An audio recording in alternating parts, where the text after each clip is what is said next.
One action, two completely different truths. The same event, but two opposite reactions. One side calls it illegal, the other calls it justified. So the real question is not what happened. The real question is, who gets to decide what is right and what is wrong? Because in today's world, truth doesn't always stay the same. It changes depending on who is speaking. It started with a strong statement. A clear line was drawn. Attacking and sinking ships is illegal. That was the message. Direct, firm, no confusion. The idea was simple. Some actions should never be accepted, no matter the situation. There should be limits, even in conflict. Rules that everyone follows. At first, it sounds reasonable. In fact, it sounds necessary. Because without rules, everything turns into chaos. But here's where things begin to change. Not everyone agreed. Almost immediately, a completely different response came from the other side. Instead of accepting the statement, they pushed back. Hard. They didn't just disagree. They questioned the entire idea behind it. They pointed out something uncomfortable. Something that shifts the focus. If attacking ships is illegal, then what about attacks on civilians? What about reports of strikes hitting areas where ordinary people live, where children study, where families try to survive? Suddenly the conversation was no longer simple. Now it wasn't just about one action. It became about consistency. Because if one act is called illegal, shouldn't every similar act be treated the same way? Or does the label change depending on who is involved? This is where things get complicated. Because both sides believe they are right.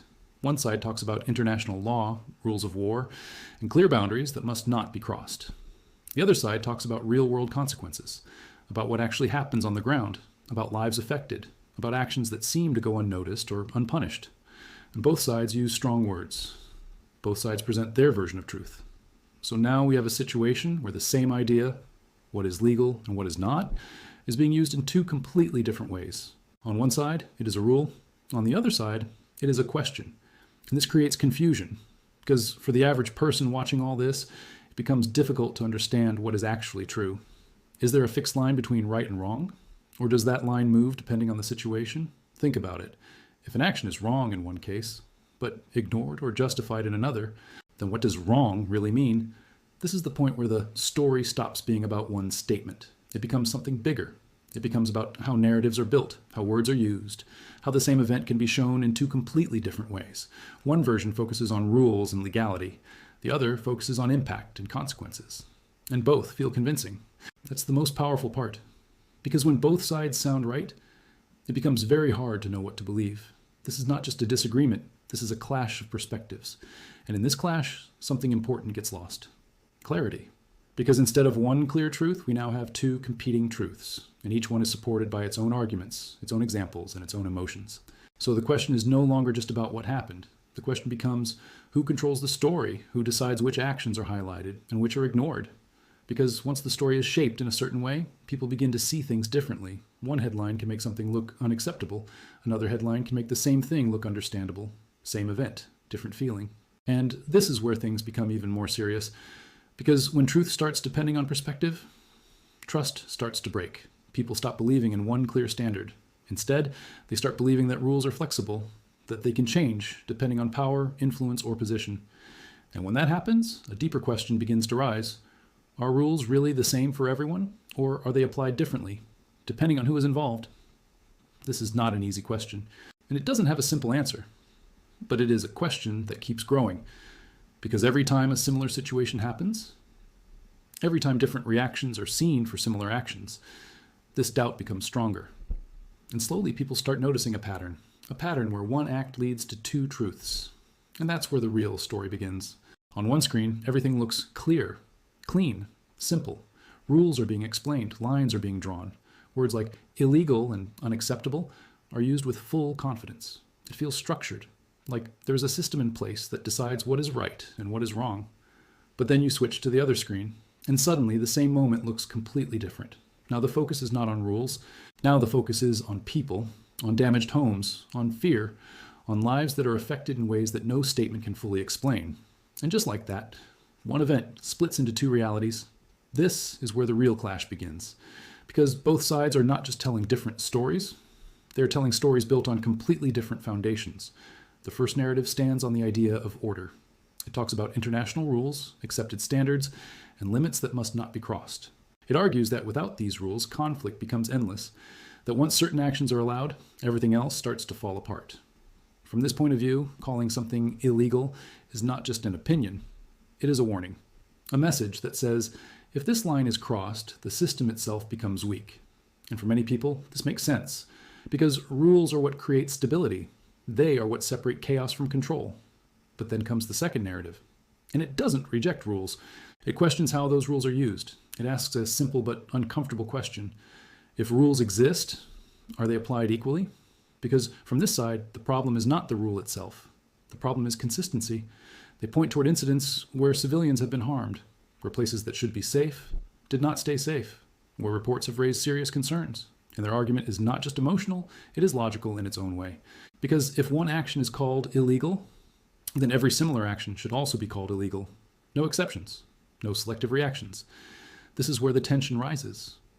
Because now both sides are not just defending their position, they are challenging each other's credibility. One side says, this act breaks the rules. The other side responds, then why were these acts not treated the same way? And suddenly, the debate shifts. It is no longer about one incident. It becomes about fairness, about balance, about whether the system itself is neutral or influenced by something deeper. And this is where things become even more complex, because both narratives use facts, but they use them differently. One side focuses on specific actions and clear definitions. The other side focuses on patterns and repeated concerns. One highlights what should happen. The other highlights what actually happens. And both create a strong impact. For someone watching from the outside, this creates confusion, because each narrative feels complete on its own. If you only see one side, it feels convincing. If you only see the other, it also feels convincing. But when you see both together, they don't match. It feels like two different worlds trying to explain the same reality. And that disconnect is what makes this situation so powerful, because it shows how easily perception can change.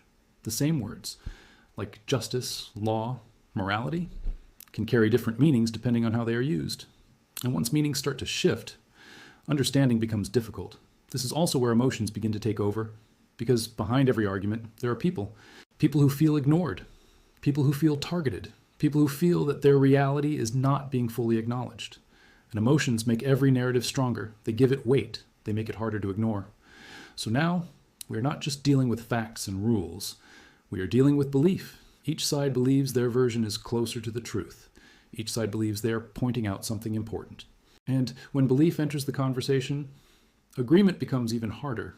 This is why the situation doesn't resolve easily, because it is not just about proving something right or wrong.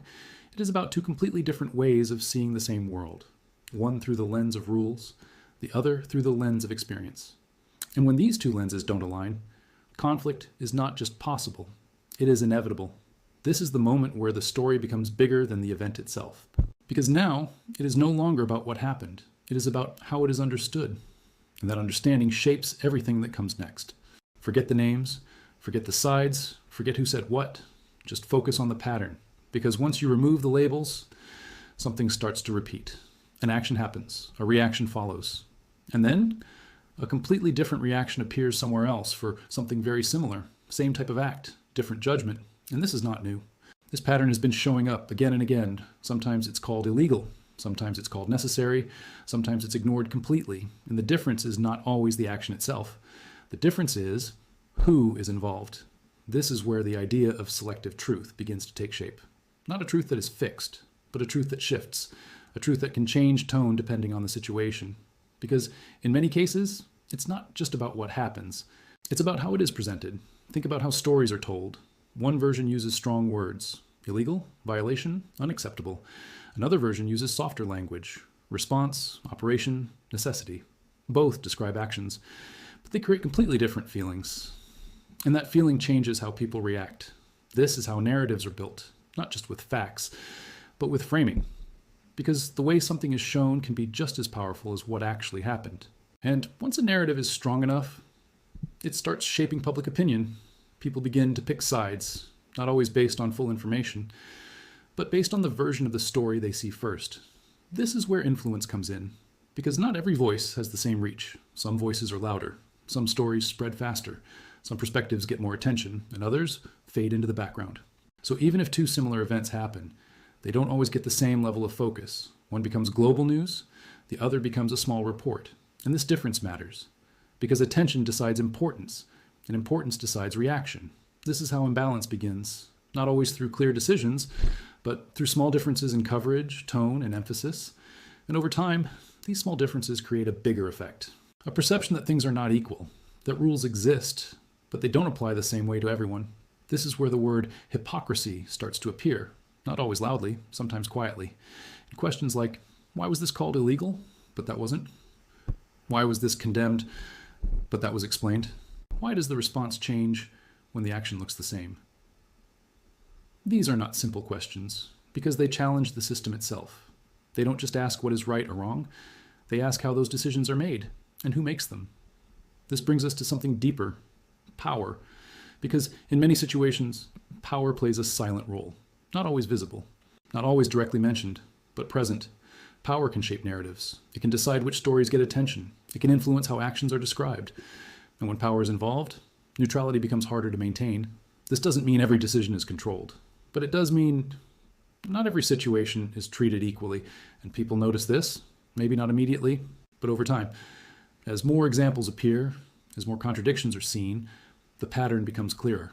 And once people start seeing patterns, they start questioning everything, even things that once felt certain.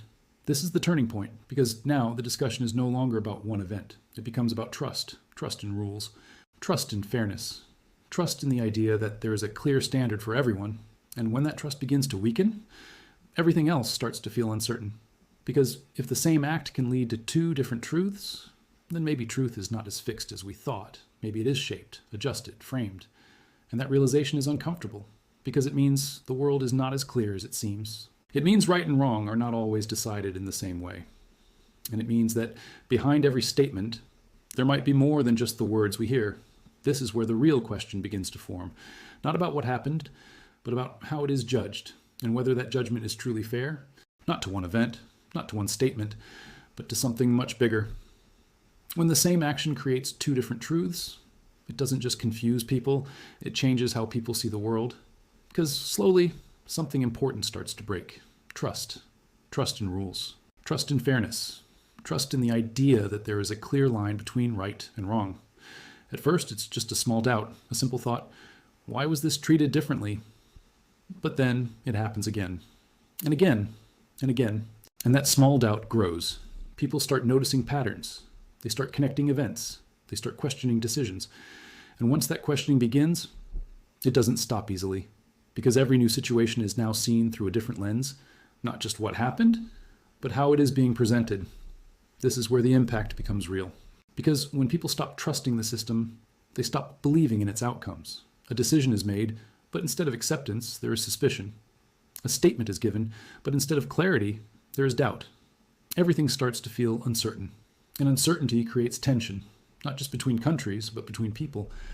Because now, everyone is trying to decide for themselves. What is true? What is fair? What should be believed? And the problem is, there is no single answer, because every answer seems to come with a different perspective. One version says rules are being followed. Another version says rules are being applied selectively. One version says justice is being done. Another version says justice is incomplete. And both sound possible. That's what makes this situation so powerful, because it doesn't give you a clear side to stand on. It puts you in the middle, where everything feels unclear, where every statement has a counterstatement, where every claim has a response. And in the middle of all this, the biggest question begins to rise. If truth can be presented in two different ways, then what is the real truth? This is not just a question for experts or leaders. This is a question for everyone watching, because the way we understand truth shapes the way we understand the world. And if that understanding is divided, then everything built on it becomes unstable. This is how confusion turns into frustration, because people don't just want information. They want consistency. They want to believe that rules are the same for everyone, that actions are judged equally, that right and wrong are not flexible. But when reality doesn't match that expectation, it creates a gap between what should happen and what seems to happen. And that gap is where doubt lives.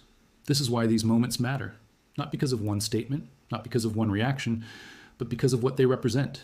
A system being questioned, a standard being tested, a belief being challenged. And once a belief is challenged, it doesn't return to its original form easily. So now we come back to the beginning. One act, two truths. But maybe the real issue is not the act itself. Maybe the real issue is how the act is seen, who is judging it, and what factors are shaping that judgment. Because if the same action can be called wrong in one moment and justified in another, then maybe the definition of wrong is not as fixed as we think. And if that is true, then the final question becomes unavoidable. Are we seeing the truth, or are we seeing a version of it